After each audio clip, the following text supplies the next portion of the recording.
Europe Soir, TV Média.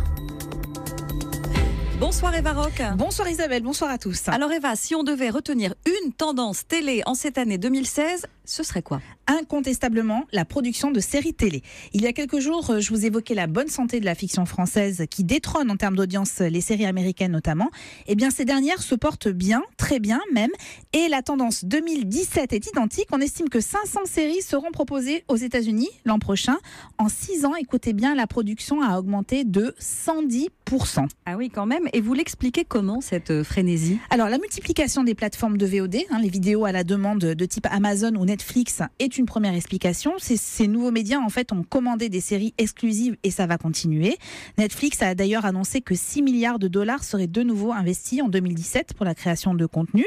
Et puis, on assiste aussi à une autre tendance. Le temps des séries à rallonge s'étendant sur une dizaine de saisons, voire plus, est quelque peu révolu.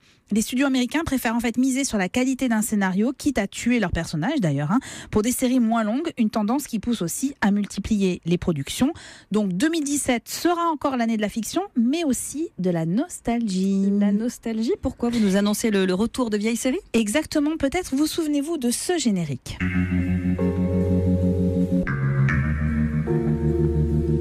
Alors ça date déjà de 1991. Ça me dit quelque chose. Et oui, débarqué sur nos écrans une série très angoissante signée David Lynch, Twin Peaks. Mais bien sûr, voilà. mais bien sûr. Le réalisateur revient avec la suite, une 3e saison qui est attendue sur la chaîne Showtime. Alors avec des stars au casting, Naomi Watts, Monica Bellucci, Tim Roth, entre autres.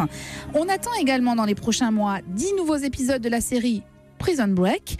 Le héros était mort, certes, mais vous savez qu'en matière de fiction, tout est possible, on fait un peu ce qu'on veut.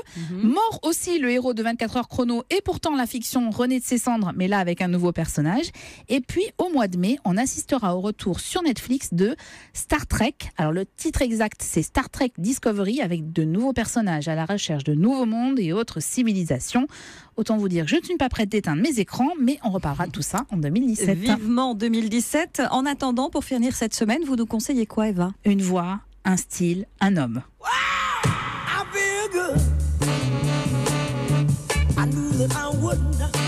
C'est bien pour finir l'année quand même. C'est pas mal. À 22h15 sur Arte, vous avez rendez-vous avec James Brown ce soir, pour le documentaire Mr Dynamite. 2 heures pour tout savoir sur le gamin qui est né à Augustin en 1933 dans la misère et qui est devenu le roi de la soul. Un portrait à base d'archives et de témoignages. Alors parmi les témoins quand même, Mick Jagger ou encore Maceo Parker, excusez-moi du peu. Pas d'agiographie, mais un regard très juste et sans concession sur l'artiste, rythmé par ses plus grands tubes. C'est du bonheur. Eh bien, merci de nous offrir ce bonheur, Eva Rock.